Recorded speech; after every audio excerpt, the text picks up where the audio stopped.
bearable for the individual soldier or Marine.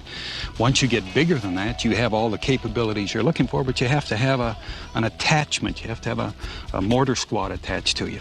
So this is giving you a full range of capabilities in a caliber that you can carry. You're talking about being able to suppress an area very effectively. You are. And you know, Mac, if you look at just look at the length of this range and see how far that is, that's that much distance that you're putting between the Marine or the soldier that's firing and those that are firing at him. He's outside, the effective small arms range. You always want to engage the enemy as far out as you possibly can. This system appears to give you that capability. But however good the round, it's only as good as the weapon that fires it. Now, the M32 has been modified for special operations.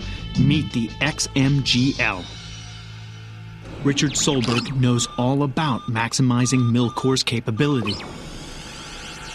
This is the M32, right? That is correct. Milcor USA's M32. That is correct. Now, I fired this one last time I was out here. Yes, you did. I loved it. Yeah. It was incredible. It's been around for a little while, though. Correct.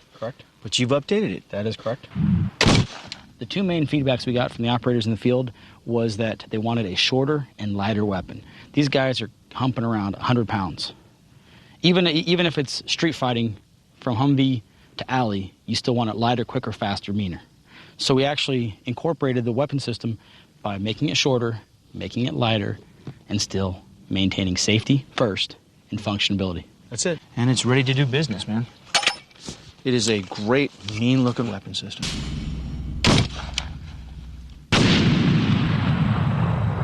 All right. We do have a scenario here where you've got two trucks, guys driving them, and two bad guys holding AK-47s that are trying to actually shoot me over there. I will have in my hand Milcor USA's latest XMGL. Just like the M32, the XMGL can fire 6 rounds in less than 3 seconds.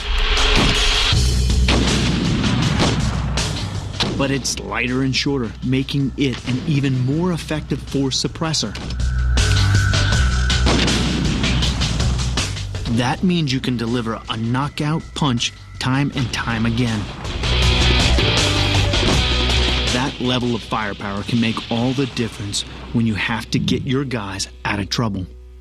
This came from a Marine corporal who wrote back and described a situation where they were trying to get a medevac out. They were under fire. They happened to have a neighboring unit that had the weapon and suppressed the fire. Not only suppressed it, but it actually moved it back where they were no longer a threat to the medevac. This corporal that relayed this story said that in his mind, it was that weapon that saved his buddy's life.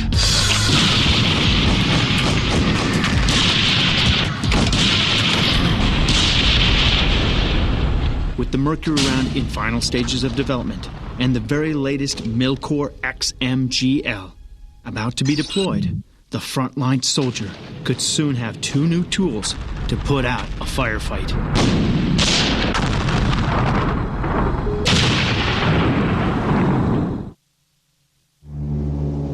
Being part of a covert amphibious mission into enemy territory is extremely dangerous. Success is all about staying stealthy and leaving no signature.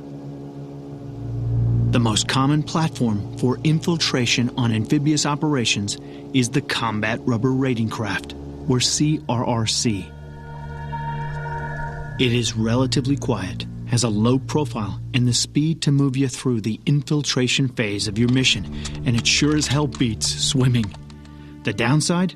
You're vulnerable to attack.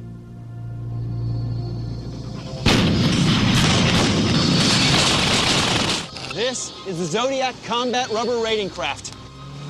I've jumped it out of planes, I've thrown it out of helicopters, I've even taken it and locked it out of subs. I'll tell you, if you're looking for a stealthy amphibious platform, this is the vehicle of choice.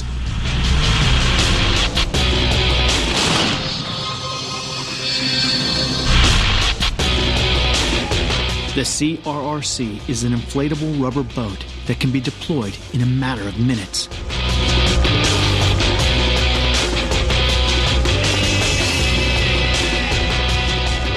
It's a highly specialized tool used by special operations for a wide range of coastal and waterway missions into enemy territory. The CRRC is great. You can transport it anywhere. It can carry a ton of weight, and when you're ready to go, just crank open a valve.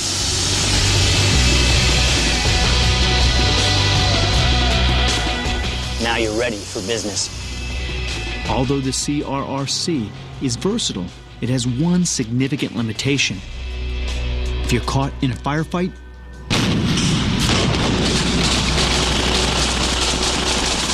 the news isn't good.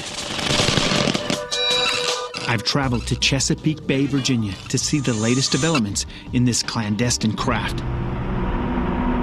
The Zodiac combat rubber raiding craft was developed and has evolved to be the definitive Special Forces insertion and extraction boat. Todd Solis is a former member of the U.S. Navy's Coastal Warfare Group 2. He's a veteran of over 300 patrol craft combat missions. The version we're in now is the 7th evolution of that boat. It is designed to be completely inflated from a single 80 cubic foot scuba bottle. It has 9 separate compartmentalized air chambers. You can deploy it from helicopters, aircraft, submarines. It is known worldwide as the definitive Special Forces operations craft. It's being used in a very static mission where U.S. Army combat engineers are using it to get out to bridges and dams to inspect for potential sabotage.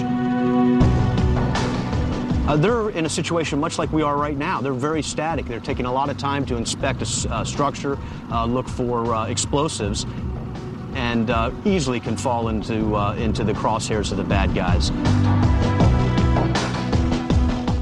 They are severely limited if you're kind of out there on an island. Yeah, this thing can move out, but it doesn't move out faster than a bullet. That's right. And if you have no place to get cover, you're pretty exposed. There are some situations where the crew can be especially open to attack. And if something goes wrong, you're a sitting duck.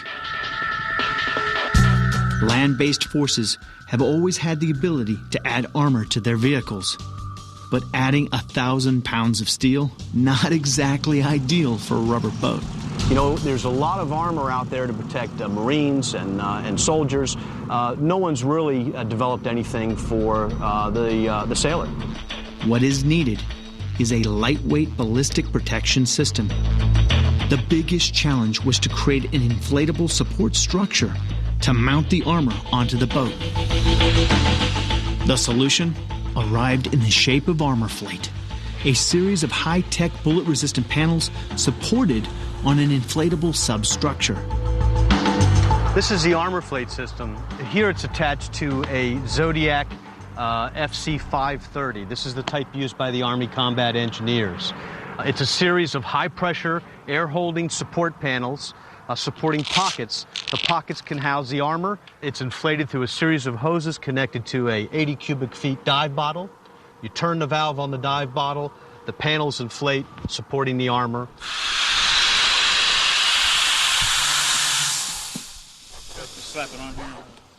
A 4-man crew can rig the system in less than 5 minutes. Pretty impressive. But how does all this affect handling?